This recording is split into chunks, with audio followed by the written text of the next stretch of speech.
the groups have like visits that have been scheduled where we emailed the legislators and said, hey, we'd love to meet with you, and they said, okay, we'll give you an appointment. And others, we tried to do that and they were like, we don't have time, we're all booked up. And that's fine too. And those, I think, are just listed as office visits. And so we still have folks that we really want to target for this campaign, folks that represent districts that have a lot of constituents who rely on transit, folks that would be really strategic to get to sign on to the bills that haven't yet signed on to the bills. But so the strategy there is different. It's instead to go to those offices, knock on the door, be really polite, and say, hi, we're here from the Fix the MTA campaign. We don't have an appointment, but we'd really love to take 5 minutes of your time if you have it, anyone who's available, to talk to you about the importance of this bill package. Is that the script thing? Yeah, that may be the script. Yeah. And you can either use that script or kind of like practice in your group ahead of time a really concise pitch. And it might be that like some of these office visits, one person is better suited to talk at one of them and one person is better suited at another. If you are a constituent of that person, maybe you'll be the one to lead the charge and say like, hi, I actually live in this district. My name's Alicia, and I rely on the A train every day to get where I'm going. Or, you know, maybe at the next visit someone else wants to try to hand it that like quick pitch, and they'll say, we're so busy, we don't have time to talk to you. And you'll say, that's all right, we only need 5 minutes. We're happy to talk to anyone here. And maybe you'll talk to the person sitting at the front desk, or all these offices have like a couple staffers. The assembly member or senator themselves is like rarely available for the office visits or for the lobby visits, even if you book time with them. And then they have a legislative director, and they have a communications person, and they have a number of interns, and they have, you know, so, but all of those people are sort of empowered within the office to make decisions, to take down notes, to ask questions, and so whoever you talk to is useful. And then like we have, my guess is we'll get there and we'll get nice like printouts with like info about the bills, and we'll leave those with people and say like, I'd love to leave this with you. Maybe you can pass this along to the assembly member. Make sure that you put it on their desk when they get it. And so those are kind of, it's kind of like the office visits and the lobby visits. We're saying the exact same things, but the office visits is condensed into like 5 minutes, and the lobby visits maybe we'll have like 15 or 30 minutes to do that sitting down. Yeah, please. Oh, no, that's exactly what we're going over now.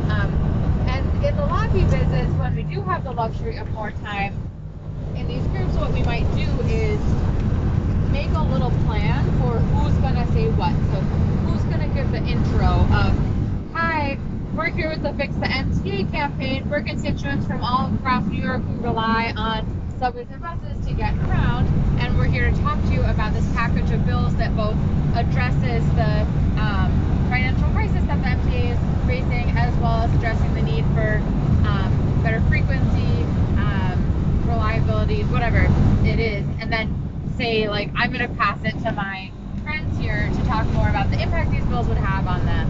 And then maybe we'll practice, like say I'm in just a lobby group with these like 3 people around, then I might pass it to Rob, who would say like, I'm Rob, my commute involves 2 trains and I'm often taking the bus, and if I have to wait at 3 transfer points and the wait is 12 minutes each, that adds X amount of it, you know, like here I'm getting stuck, and someone else might say like, I have accessibility concerns and blah, blah, blah, you know, whatever. And people might tell their personal stories. We'll practice those. We'll make sure there's a good variety of appeals to why someone might talk about why this plan fare increase to $3 a ride is ridiculous.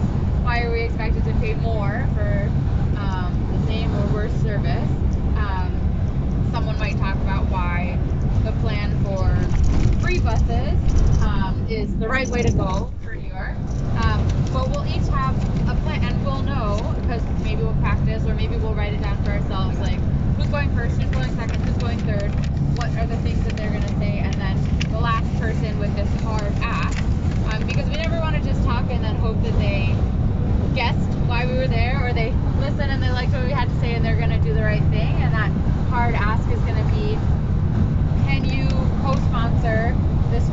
Formula 3, which is, I think, a bill, but we'll have the bill, Formula 3 Act. There's also a specific bill number. It's different in the Senate and Assembly. Will you co-sponsor, will you commit to co-sponsoring this Formula 3 Act that guarantees more frequent service, freezing the fares, and phasing in free buses over the next 4 years? Yes. Do we know who already is co-sponsored? Will we know? We know if that person is already. I don't know the answer to that right now, but it will be easy to look up, and so that's something that we should do in our little meeting room when we get into our groups. We have on that sheet who we're gonna go meet with, and so we should make sure that we know going in, because when these bills, it's kind of a package of 9 bills, and so what we can look up ahead of time is, did the person we're meeting with first sign on to 2 of the 9, and then one person's role in the meeting can be thank you so much for signing on to free buses and debt restructuring, but we really need you to get onto the bill around freezing the fares and faster frequency, or something like that. And so that's, I think, part of our meeting prep together is for each of those looking up.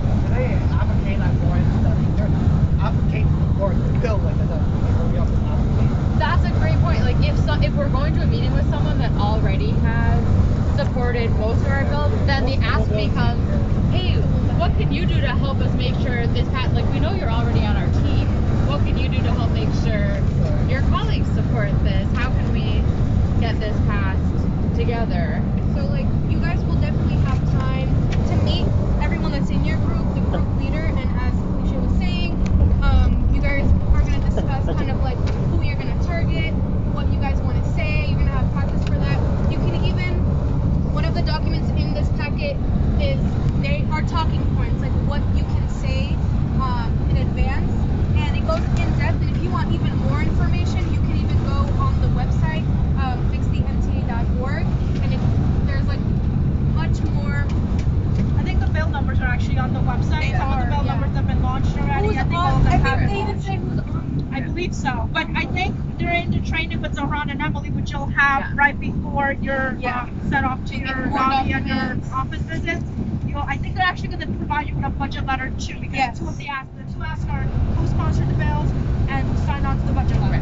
And so I think they have a copy or a template of the budget letter to hand them at that moment when you meet them. Very common in these meetings, we'll say, do you have any questions for us? And then they'll ask a question and you don't know the answer. And so what should you do? If they ask a question you don't know the answer. Will we be with one of you? Yeah. Oh, then we can turn it over to you. Sure.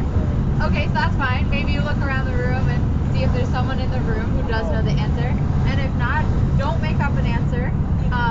Just say, I don't know the answer to that right now, and I don't want to give you any false information, but I will look that up and follow up with you. And they have 1 million business cards, and so say, can I get your business card? I'm going to email you the answer to that question later on today. And definitely someone from Zohran's office has the answer, because they literally wrote the bills. And so the answer is answerable, but we don't want to there's no need to look cool in these meetings. Everyone is trying to work together, and so if they're asking well, how much will it cost to phase in free buses? I know that the answer is somewhere in the range of $200 or $300 million. I'm not going to say that if I don't have the specific, there's no need to not be precise, you know what I mean? And actually it's probably more helpful for them to get the answer in writing. So we're going to say, I'll follow up with you, but we'll have even more pieces of paper than this, and we might have that. There's going to be papers that you're going to leave with them. Yeah. So those are going to have all the information that they may ask you for anyways. So that's going to be really helpful. And then on the other side of things, I just wanted to make sure that everyone knows not to leave anything on the bus.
getting there we're going to do before. I think the press is Yeah. 12. 11? It's at starts 11. And it goes into 12. Yeah. And that's when we break for lunch. There's not like quite a late. McDonald's right when we walk in. Okay, and we're gonna get there before, so you definitely. I feel like you have time. And so I have 14 people